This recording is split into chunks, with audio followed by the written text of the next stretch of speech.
مسجد الحرام مکۃ المکرمہ اور مسجد النبوی مدینہ المنورہ سے خطبے کا اردو ترجمہ کے لیے ہمارے سوشل نیٹ ورک کو فالو کرنا نہ بھولیں اور اپنے دوست احباب کے ساتھ بھی ضرور شیئر کیجیے۔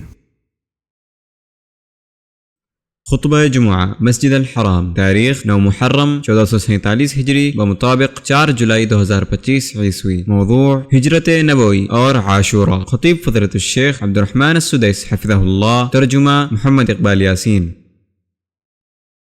ہر قسم کی تعریف اللہ کے لیے ہے، وہ اپنی ذات، صفات اور جمال میں مقدس ہے اور اپنی عظمت، بلندی اور جلال کے اعتبار سے غالب ہے۔ اے ہمارے مولا، تیرے لیے ہی تمام پاکیزہ مبارک تعریف ہے، پھر تیرے لیے تعریف ہے اور تجھ ہی پر بھروسہ ہے۔ تیرے لیے سب سے بلند حمد و شکر ہے اور تیرے لیے سب سے معزز، پاکیزہ اور افضل تعریف ہے۔ میں گواہی دیتا ہوں کہ ایک اللہ کے سوا کوئی معبود برحق نہیں، اس کا کوئی شریک نہیں۔ اس نے متقیوں کے لیے بہترین انجام مقرر کیا ہے اور یقین و فرما برداری والے مومنوں کے لیے نصرت و فتح لکھی ہے۔ اور میں گواہی دیتا ہوں کہ ہمارے نبی محمد اللہ کے بندے اور رسول ہیں، جو قول و عمل سے اللہ کی تعظیم کرنے والوں میں سب سے بہتر ہیں۔ اللہ درود نازل کرے آپ پر، آپ کے آل و اصحاب پر، جو مسلح بہادروں کی طرح اسلام کا دفاع کرنے والے ہیں، تابعین پر اور ان لوگوں پر جو ان کی اچھی طرح پیروی کریں جب تک سورج و چاند کا یکے بعد دیگرے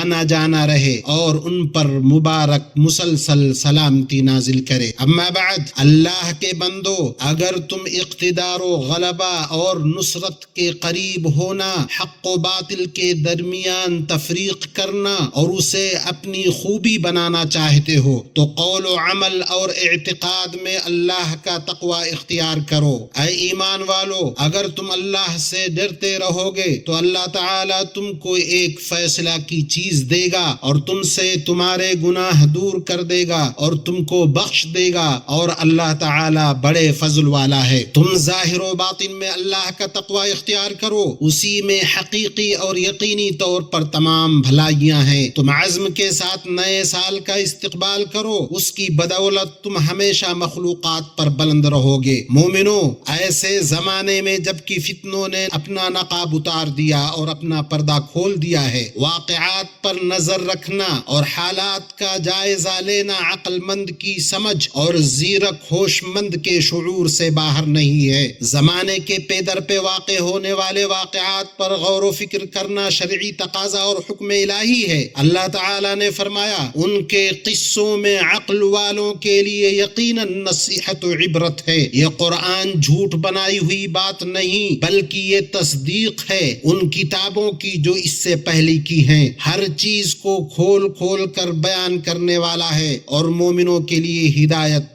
اور رحمت ہے۔ نئے ہجری سال کی آمد یقیناً ہمیں پروقار عظیم الشان واقعات کی یاد دلاتی ہے، جن میں رسولوں اور مومنوں کے لیے فتح و قوت اور غلبہ تھا۔ جو واقعات نفس میں عمل کی پختگی کے ساتھ اللہ سے حسن ظن اور آس و امید کو جگاتے ہیں۔ بے شک وہ موسیٰ علیہ السلام کا واقعہ، مخلوقات کے سردار مصطفیٰ علیہ السلام کی ہجرت اور عاشورہ کا دن ہے، ایسا دن جس میں اللہ نے اپنے نبی موسیٰ علیہ السلام کو فرعون اور اس کے گروہ سے نجات دی۔ مسلمانوں، اللہ عز و جل نے موسیٰ اور ہارون علیہ السلام کو وحی کی کہ وہ دونوں فرعون کے پاس توحید و ایمان کی دعوت دینے کے لیے جائیں۔ تم دونوں فرعون کے پاس جاؤ، اس نے بڑی سرکشی کی ہے، اسے نرمی سے سمجھاؤ کہ شاید وہ سمجھ لے یا ڈر جائے۔ یہ دعوت اللہ کے سلسلے میں عظیم سبق ہے کہ داعی اللہ نرمی و شفقت اور گفت و شنید کو لازمی اپنائے اور اللہ کی طرف حکمت اور اچھی نصیحت کے ذریعے بلائے۔ اپنے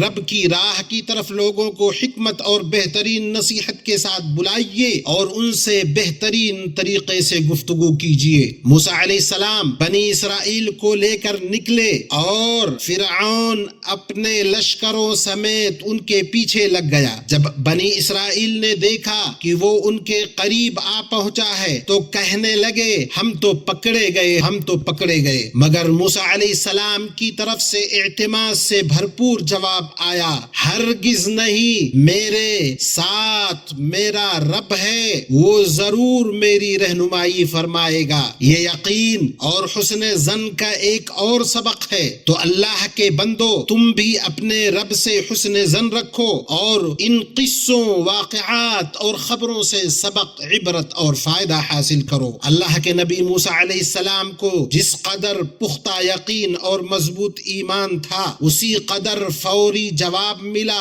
ہم نے موسیٰ علیہ السلام کی طرف وحی بھیجی کہ دریا پر اپنی لاٹھی مار، بس اسی وقت دریا پھٹ گیا اور پانی کا ہر حصہ بڑے پہاڑ کے مثل ہو گیا۔ اللہ تعالیٰ نے فرعون اور اس کی پوری قوم کو غرق کر دیا۔ یہ واقعہ یوم عاشورہ کو پیش آیا اور یہ موسیٰ علیہ السلام اور بنی اسرائیل میں سے ان کے ساتھ ایمان لانے والوں کے لیے عظیم نعمت تھی۔ چنانچہ اللہ کے لیے شکرانے کے طور پر موسیٰ علیہ السلام اور بنی اسرائیل نے اس دن کا روزہ رکھا۔ اس طرح فتح مبین حاصل ہوئی اور انجام کار متقیوں کے حق میں ثابت ہوا۔ مسلمانوں، ہجرت نبوی کے واقعہ میں اسی شرعی اور قدرتی سنت کا اس بات ہے۔ تم نے اگر نبی کی مدد نہ کی تو کچھ پرواہ نہیں، اللہ ان کی مدد اس وقت کر چکا ہے جب کافروں نے انہیں نکال دیا تھا، جب وہ صرف دو کا دوسرا تھے،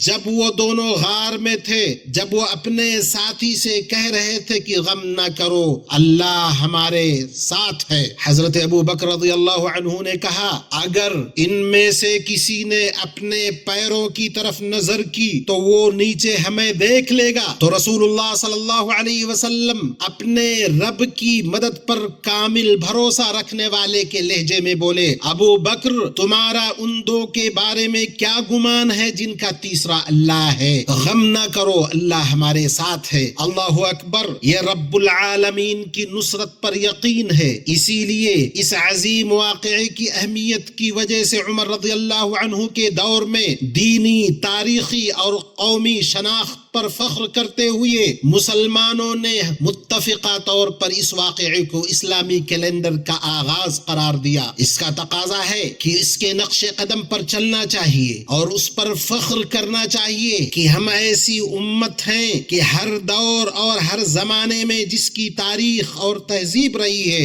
اور جس کا پیغام رہا ہے۔ امت مسلمہ، مسلمان کا طریقہ فتنہ آ جانے کے وقت یہ ہے کہ وہ اللہ کی طرف دعا کے ساتھ متوجہ ہوتا ہے، کثرت سے توبہ و استغفار کرتا ہے، بے فائدہ باتوں سے بچتا ہے اور ہر معاملہ اہل علم کے سپرد کرتا ہے، جیسا کہ اللہ تعالی نے فرمایا، حالانکہ اگر یہ لوگ اسے رسول کے اور اپنے میں سے ایسی باتوں کی تہ تک پہنچنے والوں کے حوالے کر دیتے تو اس کی حقیقت وہ لوگ معلوم کر لیتے جو نتیجہ اخذ کرتے ہیں۔ اسلام تشدد کو چھوڑنے، اتحاد قائم کرنے، تعمیر، آباد کاری، ترقی اور کمال کے لیے وقت نکالنے اور فساد و بگاڑ اور تباہی سے دور رہنے کی دعوت دیتا ہے۔ قوموں کو جنگیں چھوڑنے کی اور بندوں اور ملکوں کو امن و سلامتی اور درستگی کی کتنی ضرورت ہے۔ اللہ تعالیٰ کا فرمان ہے، اے ایمان والو، اگر تم اللہ کے دین کی مدد کرو گے تو وہ تمہاری مدد کرے گا اور تمہیں ثابت قدم رکھے گا۔ اللہ مجھے اور آپ کو دونوں وحیوں میں برکتوں سے نوازے، مجھے اور آپ کو اور انس و جن کے سردار کے طریقے سے فائدہ پہنچائے۔ میں اپنی یہ بات کہتا ہوں اور اپنے لیے، آپ کے لیے، تمام مسلمانوں کے لیے ہر گناہ سے مغفرت طلب کرتا ہوں۔ آپ بھی اس سے مغفرت طلب کریں، اس کی جناب میں توبہ کریں، بلا شبہ وہ بڑا بردبار، بڑا بخشنے والا مہربان ہے۔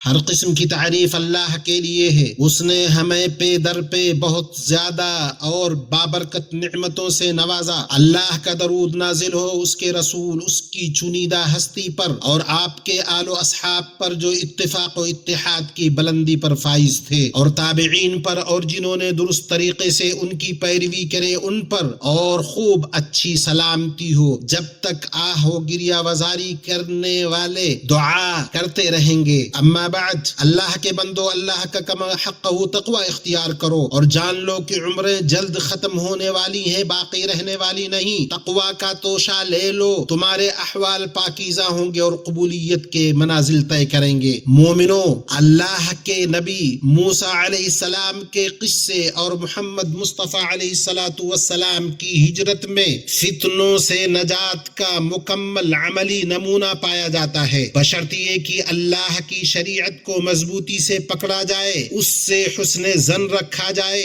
اور اس پر بہتر توکل کیا جائے۔ موسیٰ علیہ السلام اور محمد صلی اللہ علیہ وسلم نے کامیابی کے لمحے میں رب العالمین کے شکر کا حق ادا کیا۔ وہ دونوں اس دن یعنی یوم عاشوراء کو اللہ کی عظیم نعمت پر شکرانے کے طور پر روزہ رکھا کرتے تھے۔ صحیحین میں ابن عباس رضی اللہ عنہما سے روایت ہے، انہوں نے کہا اللہ کے نبی صلی اللہ علیہ وسلم مدینہ آئے، آپ صلی اللہ علیہ وسلم نے دیکھا کہ یہود 10 محرم کا روزہ رکھتے ہیں، تو آپ صلی اللہ علیہ وسلم نے فرمایا یہ کیا ہے؟ انہوں نے کہا یہ مبارک دن ہے، یہ وہ دن ہے جس میں اللہ نے بنی اسرائیل کو ان کے دشمن سے نجات دی۔ موسیٰ علیہ السلام نے اس کا شکرانے کے طور پر روزہ رکھا، سو ہم روزہ رکھتے ہیں۔ آپ صلی اللہ علیہ وسلم نے فرمایا میں تو تم سے زیادہ موسیٰ کا حقدار ہوں۔ پھر آپ صلی اللہ علیہ وسلم نے روزہ رکھا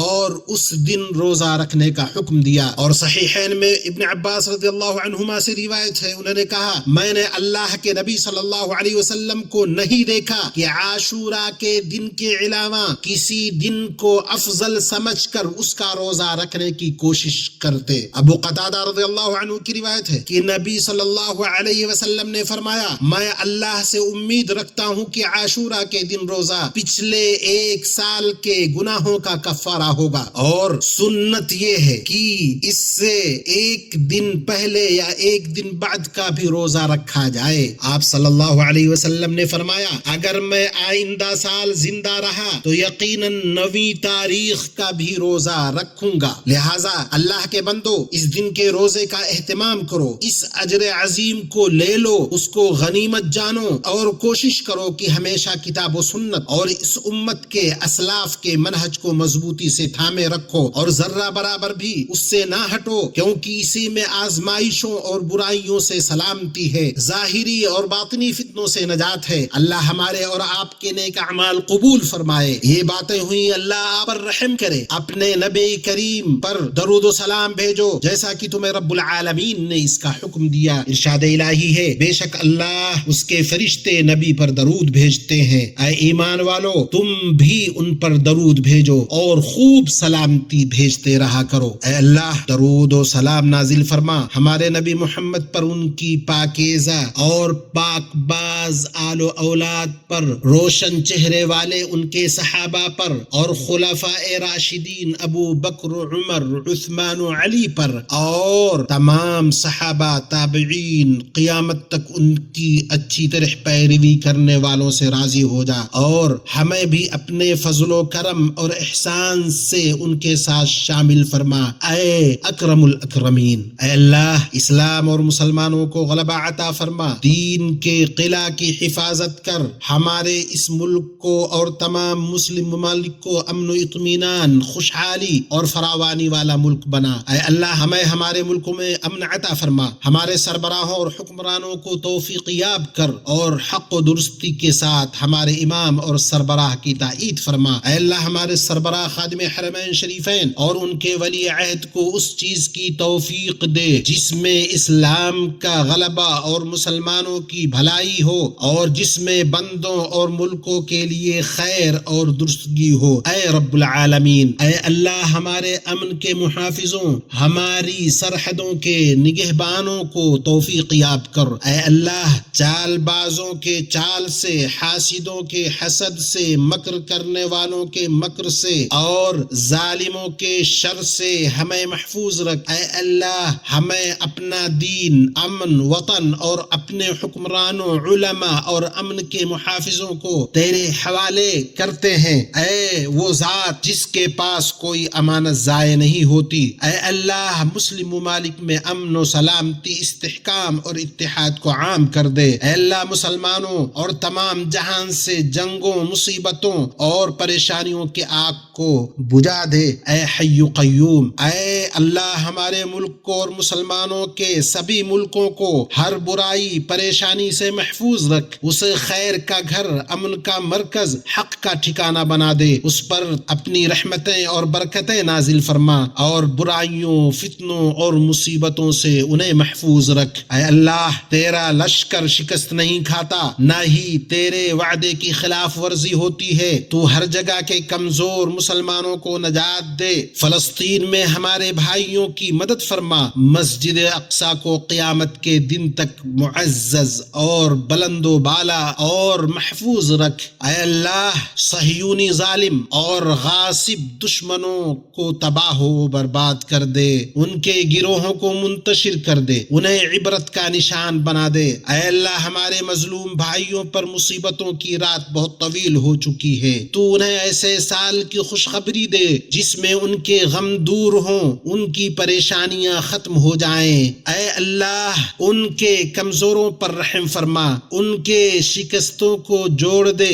ان کے معاملات کو سنبھال لے، انہیں اپنے اور ان کے دشمنوں پر غلبہ عطا فرما۔ اے اللہ وہ ننگے پاؤں ہیں انہیں سواری عطا کر، بھوکے ہیں انہیں کھانا کھلا، وہ برہنہ ہیں انہیں لباس عطا کر، وہ مظلوم ہیں ان کی مدد کر۔ اے کمزوروں کے مددگار، فریادیوں کی فریاد رسی کرنے والے، اے اللہ ہم ان کی جانوں، بچوں، غریبوں کو تیرے حوالے کرتے ہیں، انہیں قریبی نصرت، فوری خوشحالی عطا فرما۔ اے صاحب جلال و اکرام، اے اللہ ان پر سکینت اور یقین نازل فرما۔ اے رب العالمین، اے ہمارے رب ان پر رحم فرما، تو سب سے زیادہ رحم کرنے والا ہے۔ اے اللہ ہمارے اس سال کو خیر و برکت، غلبہ و نصرت اور اسلام و مسلمان کے لیے کامیابی کا سال بنا، ہمارے حال کو ماضی سے بہتر اور مستقبل کو حال سے بہتر بنا۔ اے اللہ ہماری امیدیں پوری فرما، ہمارے غم دور کر، نیکیوں پر ہمارے اعمال کا اختتام کر، ہماری موت کو سعادت کے ساتھ بنا دے۔ اے صاحب جلال و اکرام، اے عظیم صفات والے، اے مہربانی کرنے والے، اے عظیم احسان والے، اے کریمانہ درگزر کرنے والے، اے وسیع مغفرت والے، اے رب العالمین، اے اللہ، اے ہمارے رب ہمیں دنیا میں بھلائی عطا فرما اور آخرت میں بھی بھلائی دے اور ہمیں آگ کے عذاب سے بچا۔ ربنا آتنا فی الدنیا حسنۃ وفی الآخرۃ حسنۃ وقنا عذاب النار۔ اے رب ہماری دعائیں قبول فرما، بے شک تو سننے والا ہے، ہماری توبہ قبول فرما، بے شک تو توبہ قبول کرنے والا ہے، ہمارے والدین اور ان کے والدین اور تمام مسلمان مردوں اور عورتوں کو بخش دے، بے شک تو سننے والا، قریب اور دعاؤں کو قبول کرنے والا ہے۔ سبحان ربک رب العزۃ عما یصفون وسلام علی المرسلین والحمد للہ رب العالمین۔